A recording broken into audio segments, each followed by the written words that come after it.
Welcome back, everyone, to the Unfounded Podcast. My name is Christopher Turner, and I am your host. Today is July 21st, 2022, and I am very excited to be back on. Just a day later from yesterday's episode, which was about loneliness, and it was a really in-depth one. After listening back to it, I really liked where the rabbit hole we went down.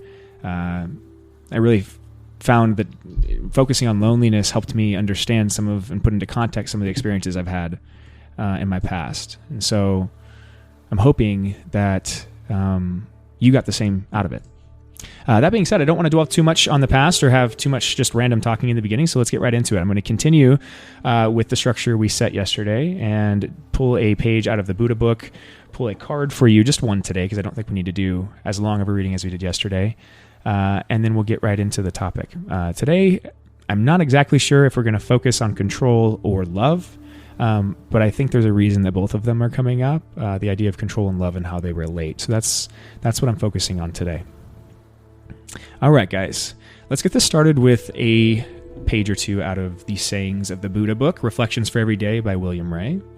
I pull these intuitively, and how I do that is just literally by flipping through the pages, setting my intention before, which my intention right now would be, we're looking for a message that applies not only to me, but to all of you, to the general collective, right? So I'm asking my guides, and I'm asking your guides, and I'm asking the universal energies around me to align me properly so that when I stop on a page, it's the page that is relevant to both me and you, if that makes sense.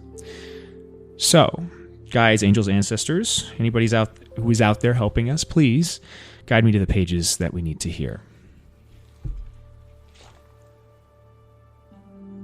Stop. Okay.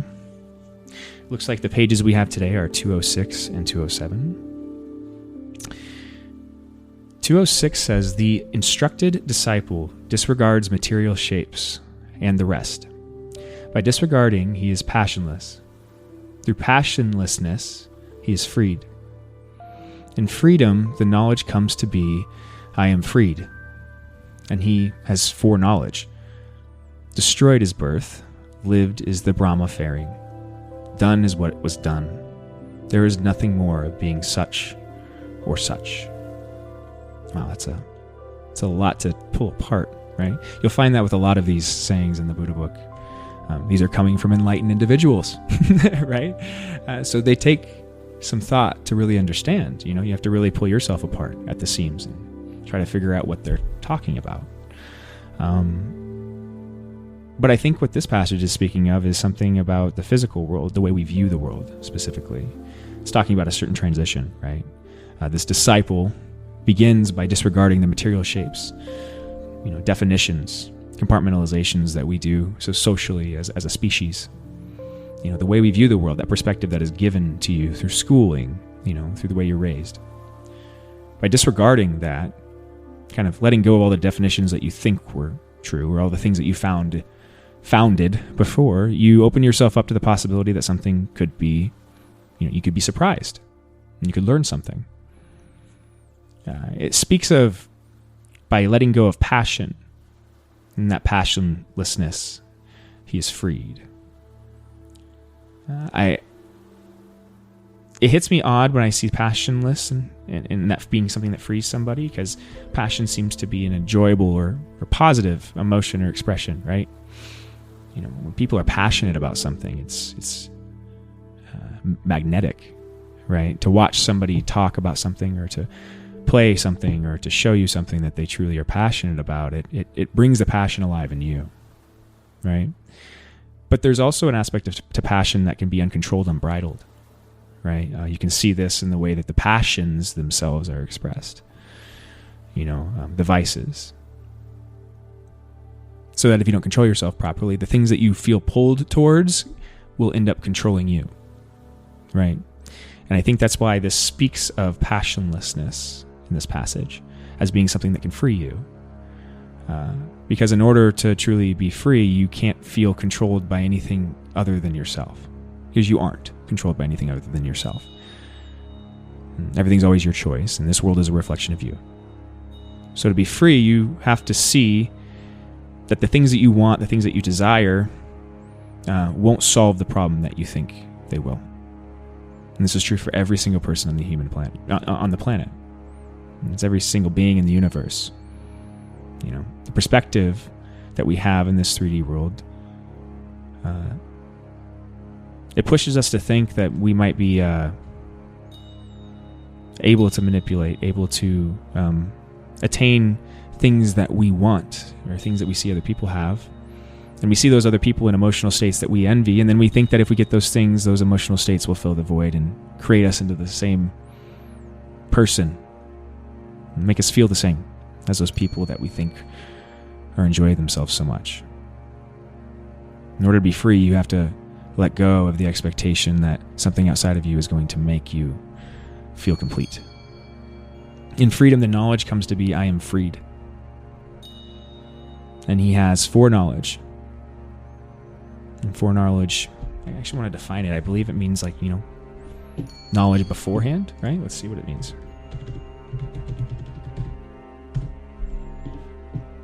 Awareness of something before it happens or exists. Yeah. So you become aware of all of these processes. Destroyed is birth, lived is the Brahma faring, done is what was done. There is nothing more of being such or such. It's a hard one to chew on. I don't honestly, if I'm honest with you guys, I don't know exactly what that means. But if I had to venture a guess, it'd be something like that foreknowledge destroys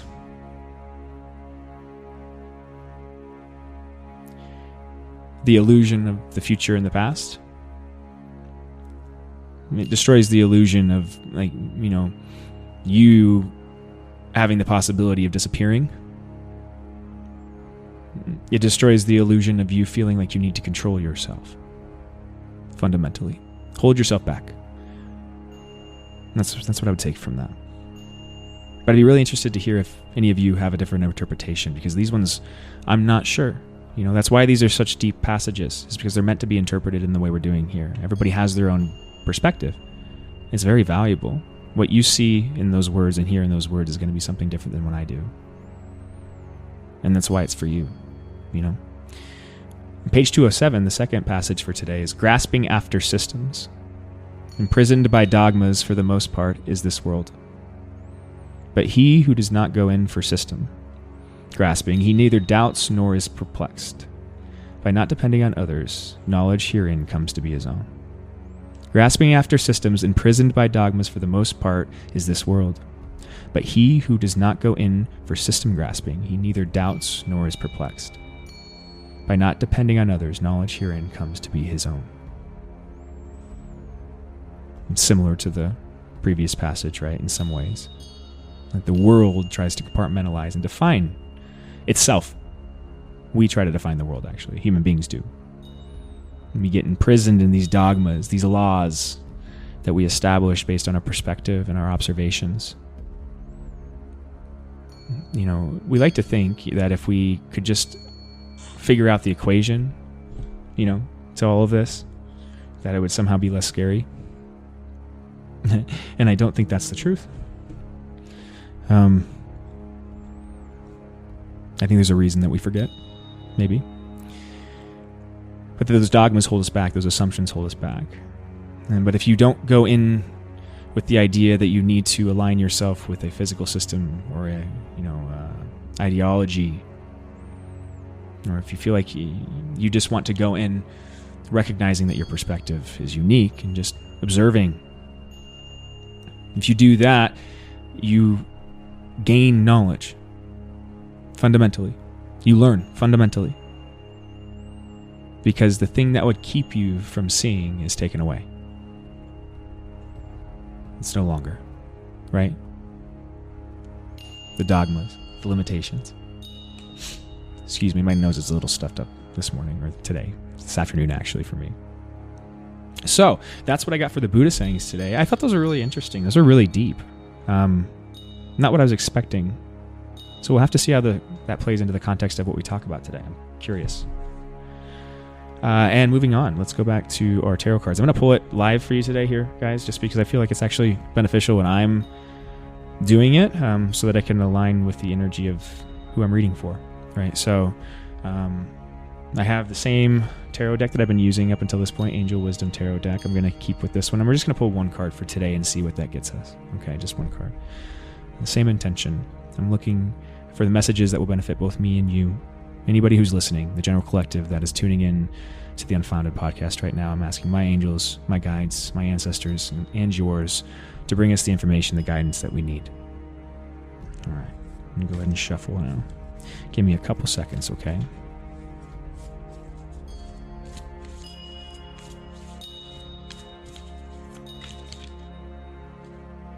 All right. We got one that popped out. Let's see what we have. Interesting. The card that we pulled for today is the High Priestess. The High Priestess card in the tarot is generally looked at as kind of representative of somebody that's highly intuitive, being connected to the divine, right? Kind of a magic being of sorts. The High Priestess is a very powerful card. It speaks of having access to the other worlds that I've been speaking of, or gaining access to, or recognizing, at the very least, that there is something more than yourself. On the card of the High Priestess, there's this woman with very short hair, holding a book, a golden book, sitting on a throne. And she's an angel. She has wings behind her. Obviously, most of these cards are angels. And behind her is a crescent moon and a halo. And flowing from her robes is what looks like water, which is very interesting. I've never noticed before. And on either side of her throne is the yin and yang symbol. And it says, meditate and turn inward to discover your soul's true desire. This is not the time for action. Develop your intuitive gifts and trust the wisdom you receive. Let's find this in the book. So what I'm picking up right now is that today is not a time for being a go-getter. As much autonomy as you have in your life, it's a Thursday for me. So if you're listening to this on the same day, then you probably are working or doing something of the sort. But resting doesn't necessarily mean, like calling in sick. Going inward doesn't necessarily mean shutting out everything else. It's a different state of mind that I think you're being asked to recognize right now. Similar to what it feels like when you dream or when you're in a daydream. What's coming to mind right now is when you're driving in the car. When you drive in a car and you're by yourself, and this usually happens. It can happen when you have music on or even a podcast on, like we're doing right here. But sometimes when in the silence is when it's the best. When you're on a long drive, maybe a long straightaway, and it's just silent. Maybe you have the window down, and you lose time.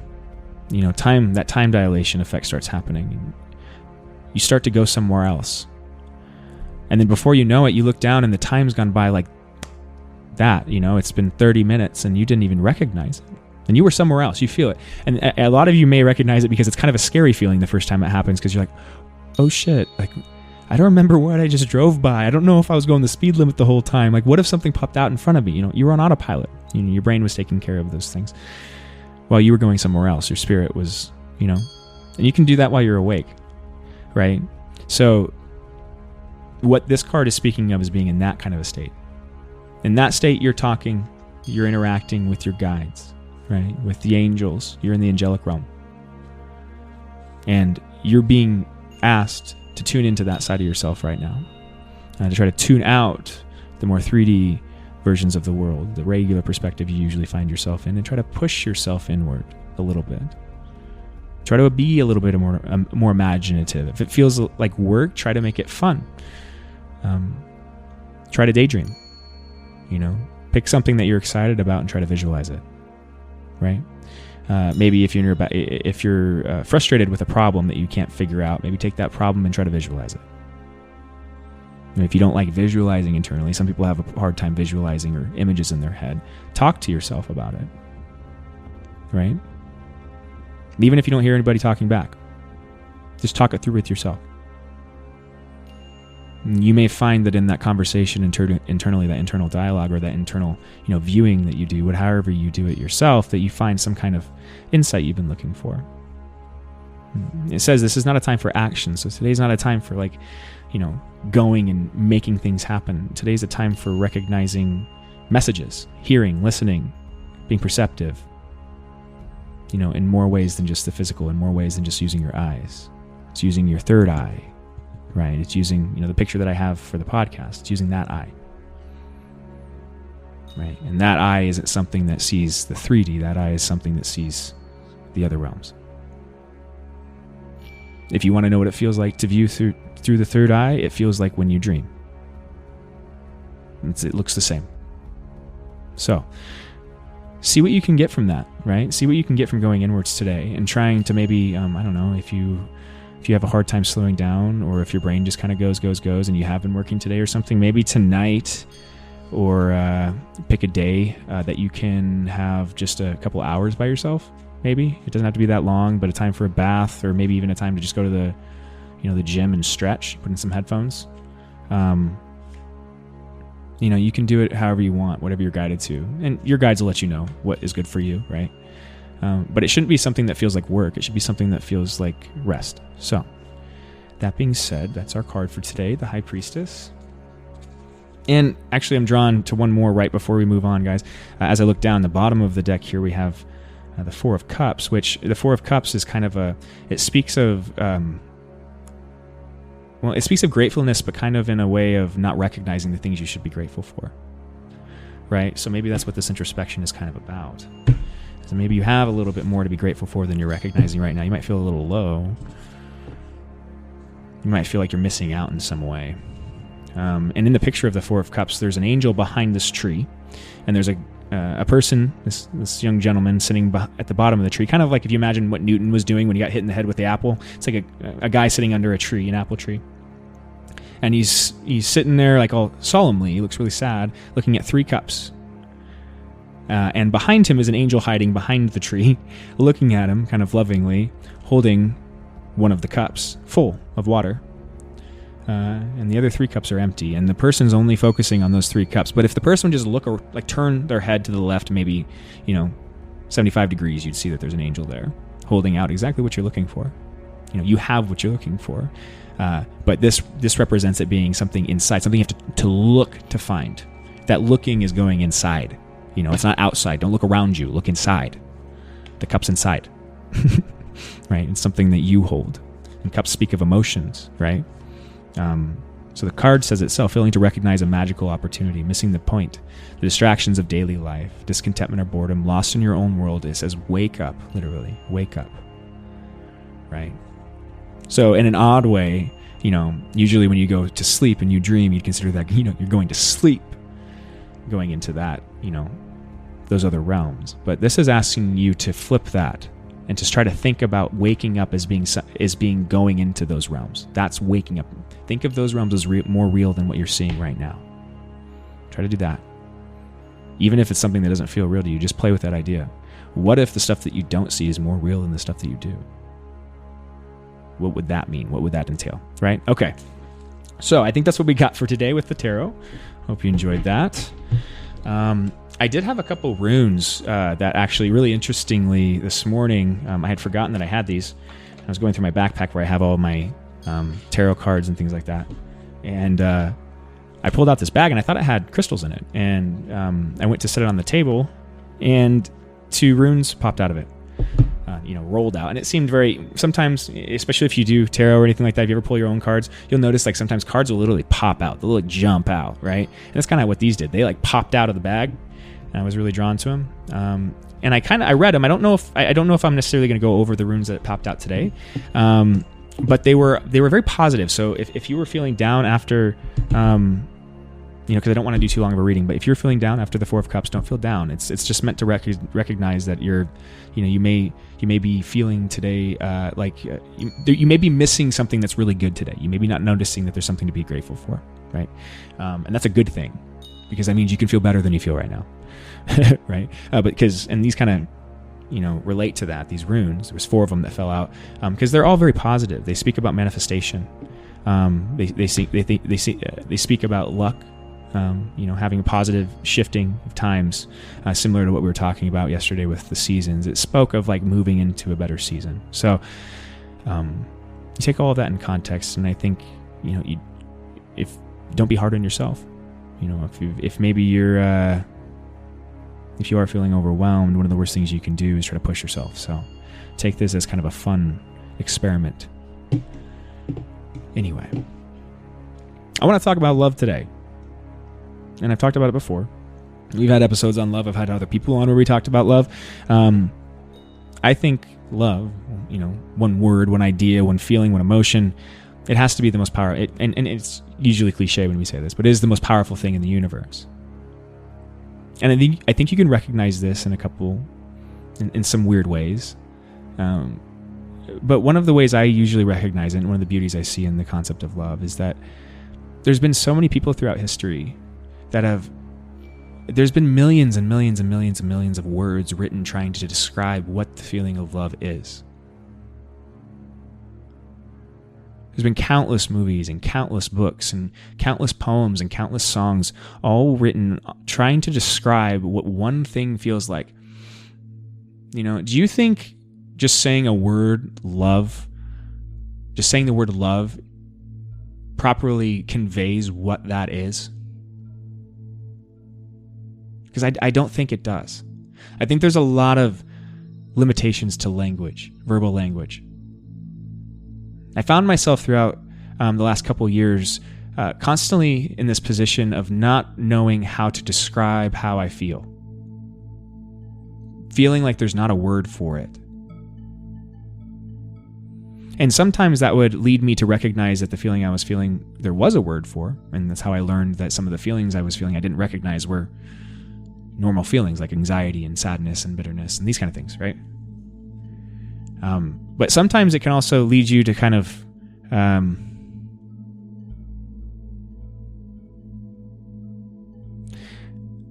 it can lead you to recognize that there is a limitation to our language, and that certain types of experience can't be described properly with language. So certain things can't be described properly with just sound or just visuals. It's a whole experience thing. The feeling of falling in love with somebody, or the feeling of feeling love for somebody, is so, in a way, complicated and deep that you could write books about it. And that in itself speaks of the beauty of the energy of love, the power of the energy of love. Right? And some could argue that maybe you could do that with any of the emotions, but I don't think so. But the context in which I want to talk about love today is in the context of control.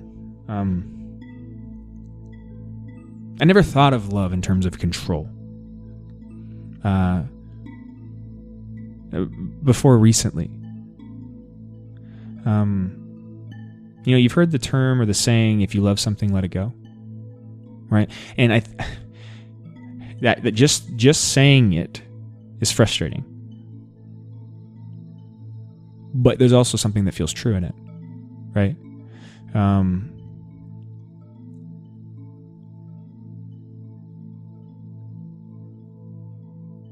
Relationships are really hard.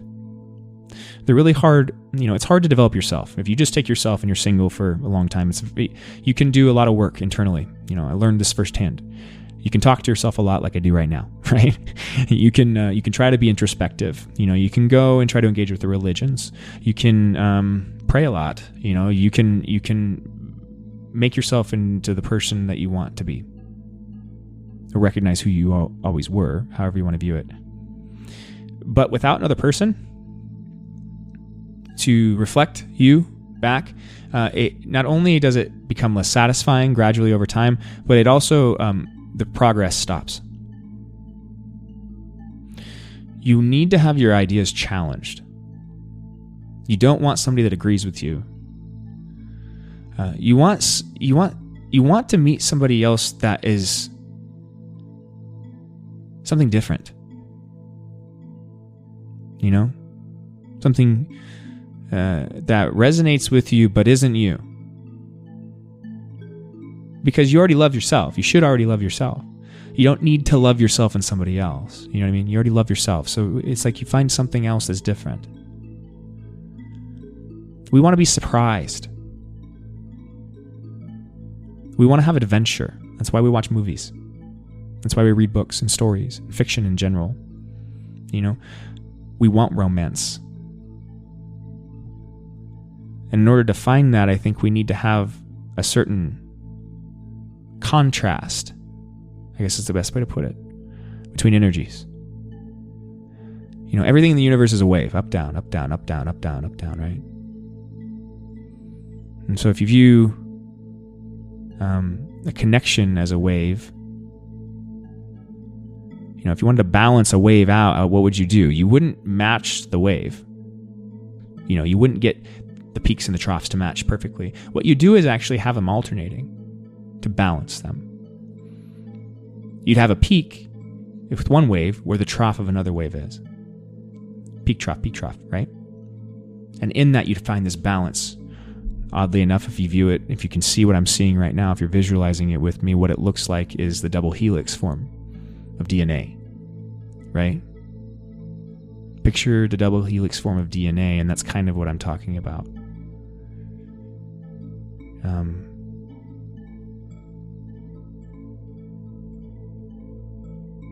There's this way in which meshing something to two things that mesh properly together become one thing, right? And that's the depth I'm talking about, the limitation that exists with just being by yourself.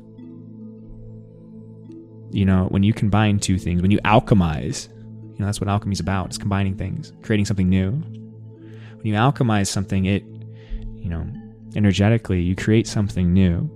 Love is about creating something new. Love is about experiencing something you never experienced before. It's about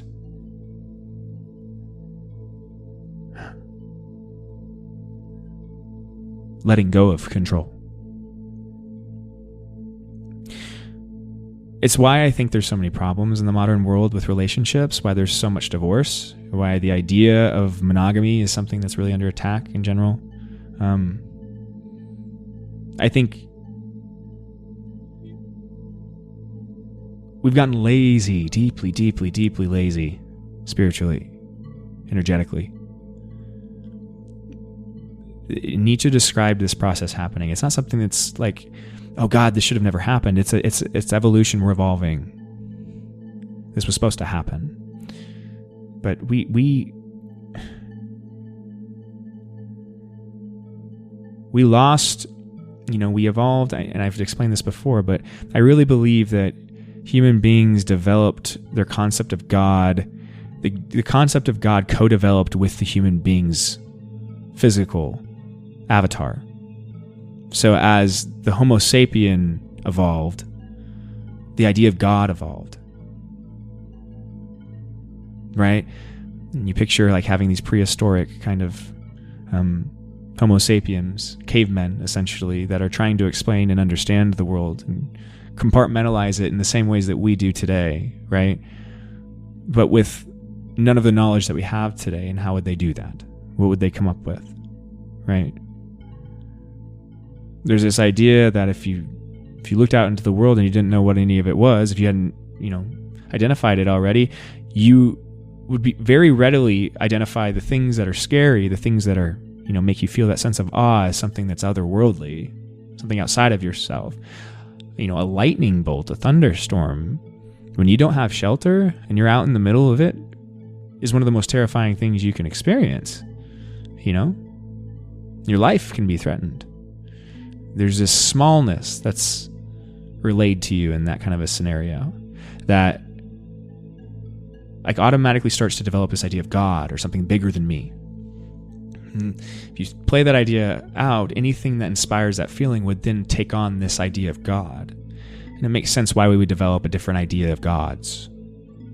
I'm obviously coming at it from a more secular point of view right now, and of an evolutionary point of view, but this is kind of, I think, how Nietzsche would describe it.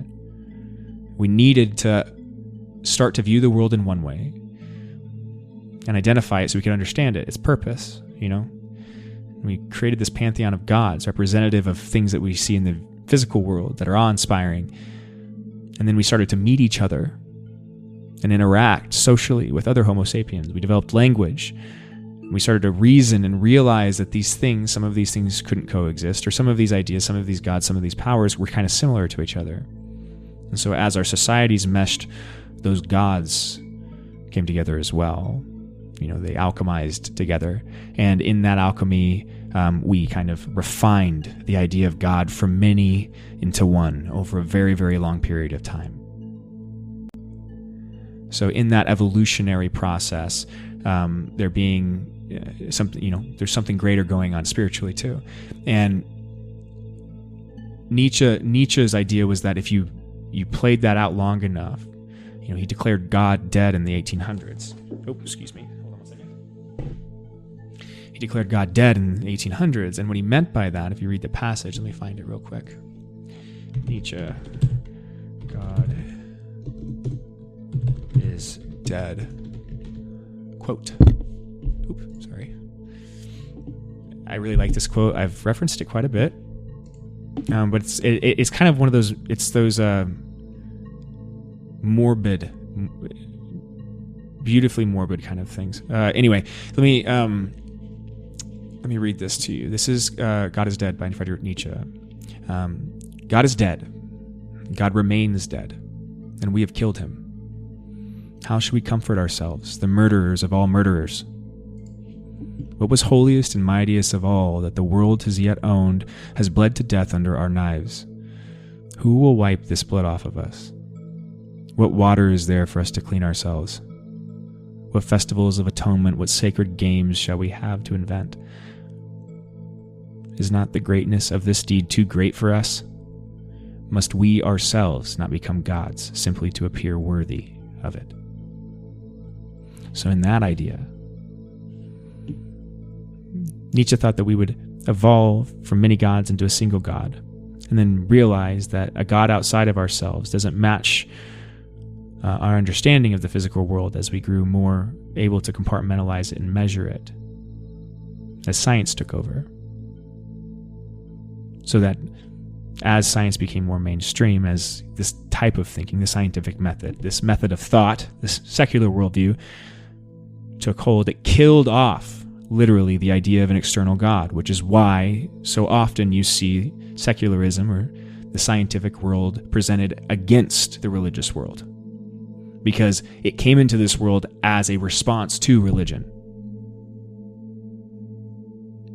But neither are correct. So Nietzsche's idea was that we killed off God externally by being us. And then after that, we'd recognize that there was something deeply missing. That fundamentally God is real, but that we killed off the idea of it being external so that we're left with this certain responsibility. Because if you don't have a God, then who's responsible for the world? Who's responsible for your actions? Who's responsible for every bad deed you've ever made? Who's responsible, for fixing it? The world. You. And everybody in it, right? And so you can see how there's this ego problem. And we start to torture ourselves, forcing ourselves, thinking that we're the only ones that see how to fix the world. What do you see politically people do, right?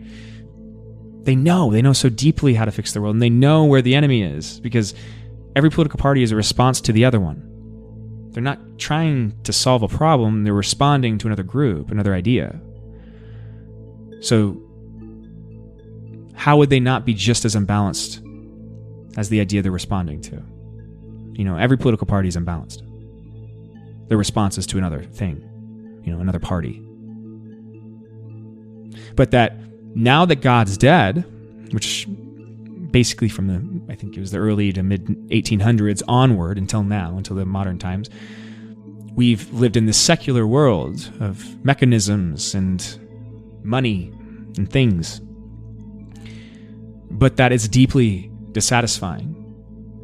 And that other things have grown in this period of time, things like mental illness, right? If you track things like data on like suicides and murder and violence and all of that kind of stuff, it's kind of scary. It's not like there's a lot of data to go back on 300 years ago, right? But there's a definite increase in the trend of people being less fulfilled in their lives. People feeling disconnected from one another, people being lonely, like I said yesterday, and kind of wanting more out of life. That feeling itself is, I think, what Nietzsche was talking about. Us recognizing that we killed God in that feeling. I was talking about loneliness. When you sit by yourself long enough, you'll realize that if you want to maintain that secular perspective, you're going to have to feel lonely for a really long time. All the way up until you disappear into nothing and never come back. I fail to see, I just see nihilism in that perspective. Which is funny because Nietzsche is usually referred to as one of the main philosophical nihilists in a certain sense, but I don't think he is. Because Nietzsche's envisioning of what happened after we killed God was something beautiful. He kind of gets into it in the last sentence. Is not the greatness of this deed too great for us? Must we ourselves not become gods simply to appear worthy of it? What I believe, and what Nietzsche talks about, is that killing off God externally wasn't something that we could have stopped from happening. It was an evolutionary process, because God as an external thing, God sitting on a cloud, heaven being somewhere outside of you, hell being somewhere outside of you, that kind of an idea, the traditional way we view religions, that had to die because it wasn't true. Fundamentally, as science became a thing, it proved that some of these things can't be true. So where's God? If it's not out there, if it's not on the cloud, if it's not beyond the stars, where's God? First we say nowhere. And then we grow in despair and loneliness until we realize that God was inside of us all the time. God was never external to you. You talking is God. Right? People get scared of this idea of what must we not become gods simply to appear worthy of it. Nietzsche's not saying that we are going to inflate our egos to the point where we all think we can control and manifest an entire universe ourselves. Which is the way I think people usually would take that. It's something else. It's we are all a piece of the same thing. Once we realize that, and we're not disconnected from anything. There's nothing outside of us. There's nothing to control inside of us. Because it's God. Then we truly become what we were always meant to be.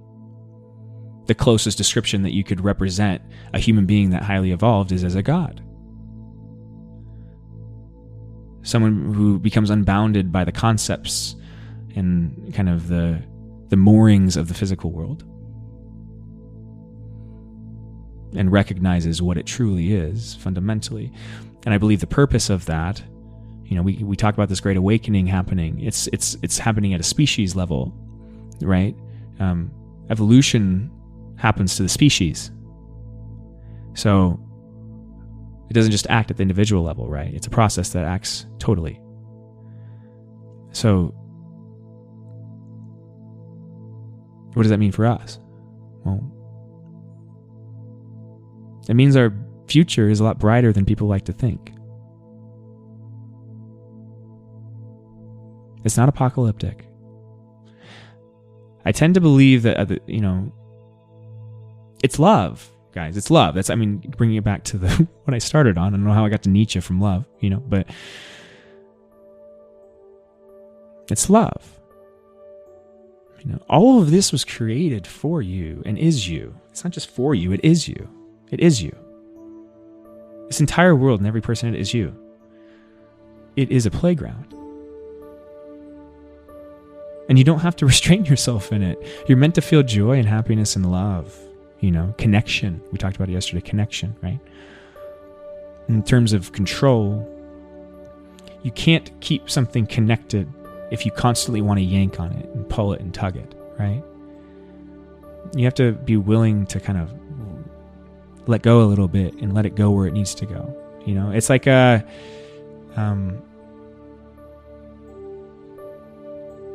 be really nice, think about it this way. But if you're all by yourself and you found this, you found a dog, and you took the dog and you were taking care of the dog, and you put it in a fence. You kept it in a fence because you didn't want it to run away. And every day you had it in this fence. You never let it out because you were too scared of letting it run away. But then in that, you started to recognize that you never knew whether the dog actually stayed because it liked you or whether it stayed because you forced it to. Right? So there'd be this necessity, if you really loved the dog at some point, to take the dog out and let it choose. Do you want to stay here, or do you want to go back to the life you had? Because I want you to be happy. And in order to stay connected to you, to know that we are connected, I need to know that you're able to do that. That I'm not going to keep you from feeling fulfilled. So often in relationships, we come in with trauma, whether it's friendships or romantic. We come in with baggage. People that have hurt us in our past relationships that didn't work out, expectations of what our future relationship should look like, and also kind of a fear of having the same problems manifest, right? When we get into relationships, we tend to it's very easy to project, especially when you do have traumas or some kind of past that you haven't dealt with. And a lot of times, like I was saying earlier, it's necessary to deal with, to get to the level that's to actually release and to heal. You're going to need to have a reflector like that, another person, a mirror, so that if we expect every one of our relationships to be what we deem as positive, fun, always, just the good things, the dates and the gifts and the kisses and the hugs, like just that, which is usually what we want. We think of love, we just want the good. We just want to be happy. We just want the good parts of it. But you can't, because the good parts of it isn't love. Love is a deeper emotion than just good. Good is different than love. Good is a human concept. It's not divine.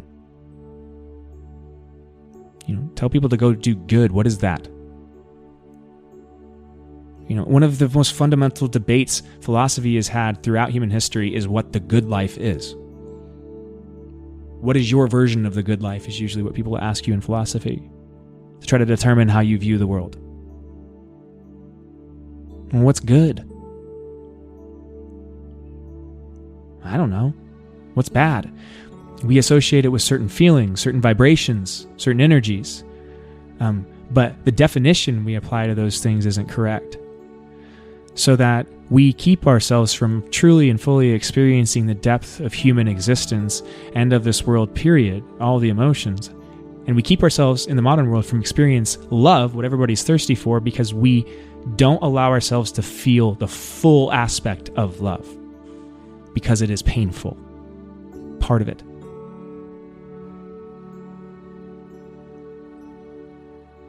The modern world is all about control. The secular worldview is all about control and leveraging things. If something's not going right with your body, right? You feel something wrong with your body, or if you feel even emotion that makes you feel bad, right? There's an answer to it out there that you can go, take advantage of.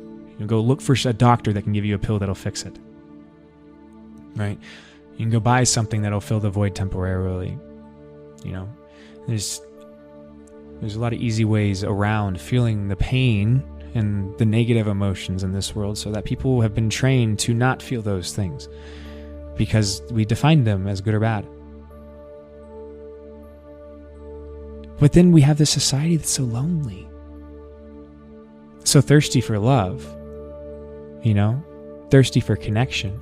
In a world that is more connected than it's ever been, we have the loneliest people that have ever lived. And that is a conundrum. The deep problem that we have to figure out as a civilization. We have a tool like the internet, and instead of using it as a means of literally recognizing all of the aspects of the human experience, using it as a tool to really institute true vulnerability between all human beings. Recognize the similarities, the shared experience all human beings have through this medium, this tool. You know, for as long as human beings have been around, the only way that you can connect with other human beings and truly feel connected like that and know that it was real is to turn on your psychic gifts. We've always been able to do this, but we now actually have gotten to a point where science has gotten far enough that we've designed a 3D corollary to it. The internet is a 3D example of like our psychic connection in general. It's the web.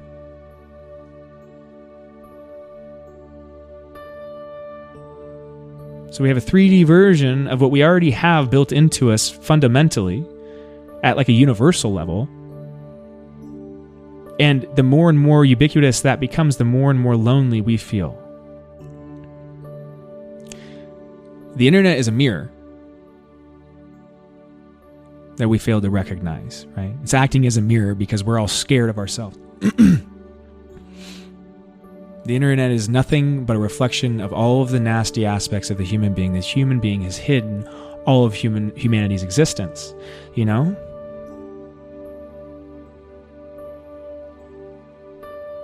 We're meant to see all of the horribleness that we're seeing in the internet so that we can recognize the way it makes us feel as a civilization. So we can recognize not only the nasty parts, but the beautiful parts, right? So that we can leverage the beautiful parts and actually grow together, you know? I mean, the amount of money and resources and things we put towards just, you know, tabooifying all of these different aspects of the human shadow and then making money off of it. You know,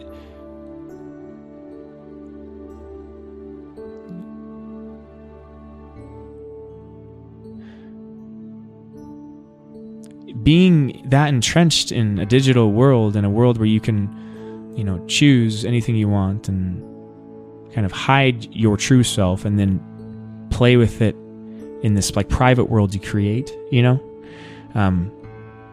it severs you fundamentally from, you know, your true psychic gifts and from the feeling of love, because the love is connectedness, right? It's feeling like we're truly recognizing the God in somebody else, seeing that and loving that so intensely that you don't want to hold on to it. You don't want to change it.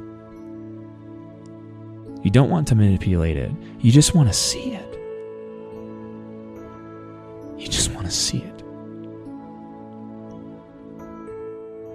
And even if you just see it once, that's enough.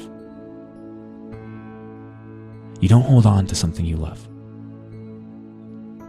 You let it be what it is, because that's why you love it.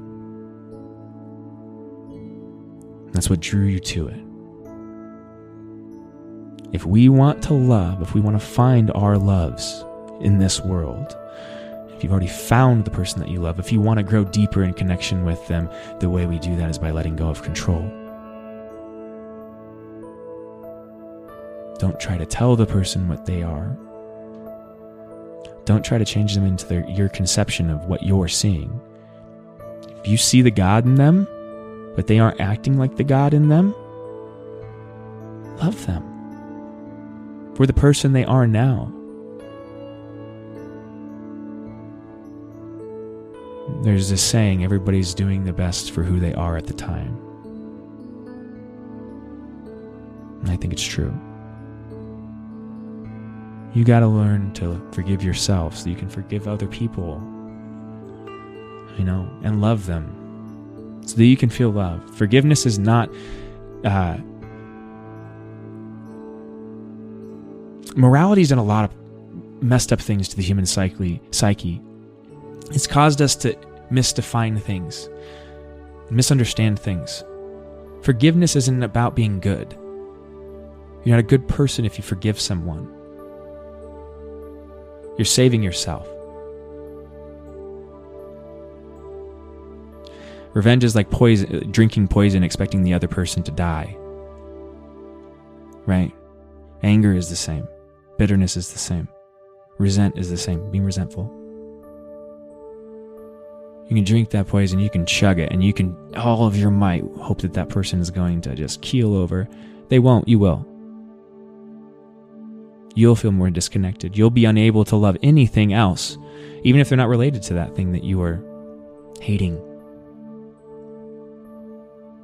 You'll feel numb and isolated and alone and lonely and you'll get so lonely until you remember why you're here again. You're supposed to love. And then when you're in that lonely spot, the way you get back to love is letting go of control. It's as simple as that. And most people, like, I've fucked my whole life up, or I've been here multiple times, guys. I'm speaking from experience. I fucked my whole life up. I don't have anything. I pushed all my friends away. I've isolated myself. Like, what am I supposed to do now? I'm lonely and I deserve to feel lonely. Damn right. Why are you here? Fuck. Because I wanted to be with people. Because I wanted to love. Yep, exactly right. So why did you do all that stupid shit? Why did you try to argue? And why did you try to, convince other people that you're a good person and that they should stay with you, or that you'll fix yourself, or you do this or you do that, or we just need this, or whatever it is. Why did you try to do anything besides just be yourself and let them be them? What's meant for you will never pass you by. You're not going to miss an opportunity if you have your eyes open. But son of a bitch, if you keep telling the world, no, that's not what it is. That's not it. That's not what I was looking for. That's not what I was looking for. You control things. That person is this, and I wanted this. That person has this characteristic, and I wanted that. This person treats me this way, makes me feel this way. You put it externally, just like Nietzsche was talking about. You externalize God. The problem's out there, not here. That is the quickest route to a despair you don't want to feel. Nobody wants to feel. But that is meant to be felt. Exactly so that you come back to center and you come back to love. It's a guardrail. How do you get something that's really in its ego, thinks it's the only thing, and it's all powerful and it needs to change the world and the universe because it's been so mistreated. How do you get it to bounce right back? How do you get it to bounce back on the rails? You trap it in a box until it stops throwing a tantrum.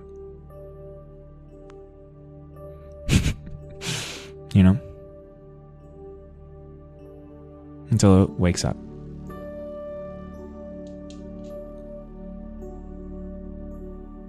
I've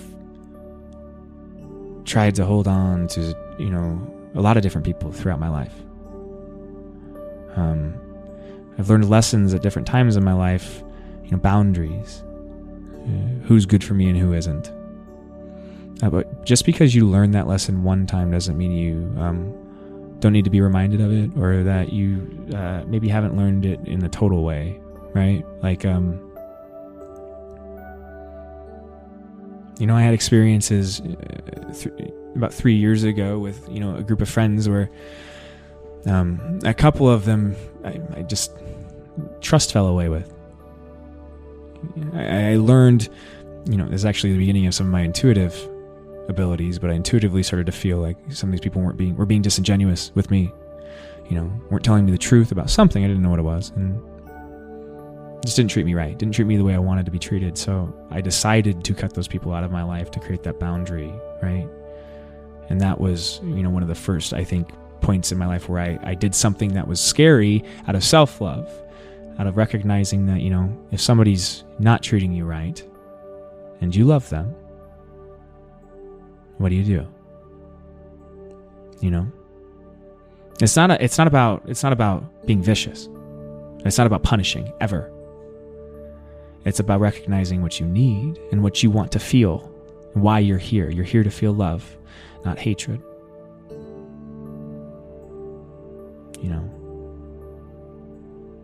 I can't control you, and if I try to, I'm going to hate you. Because you're not going to budge. You won't. If you want to, you will. If you want to change, you will. But if I try to change you, you're not going to fucking budge. And you'll actually probably resent me. You will resent me. I would resent me if I did that. Because you're not me. You never will be. You're not supposed to be, and I don't want you to be. Nobody else does. We all want you to be you.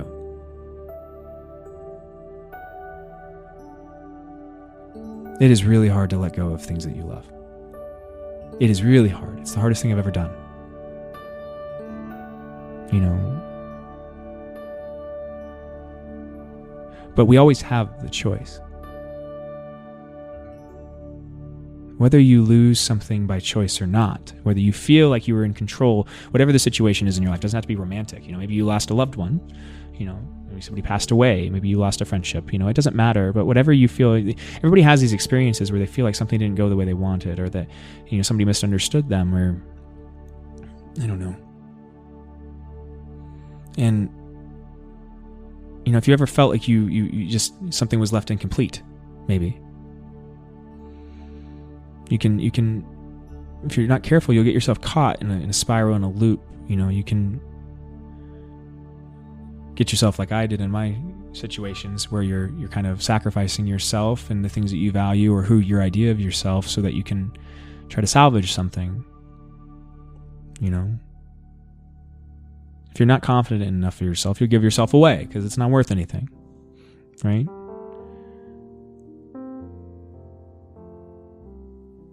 In order for us as a society and a civilization, you know, if we want world peace,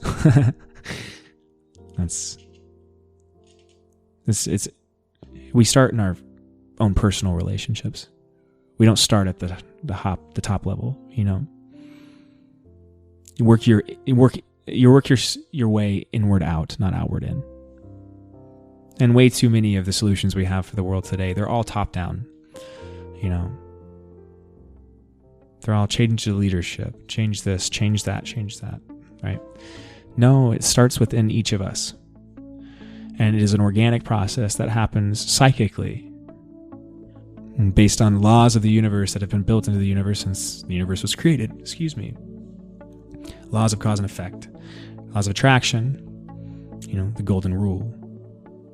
These kind of fundamental mathematic concepts, some of them actually, all of these play into us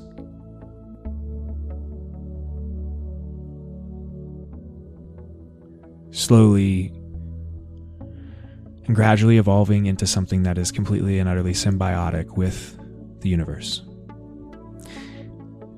And that symbiosis is love, right? That joining together is love.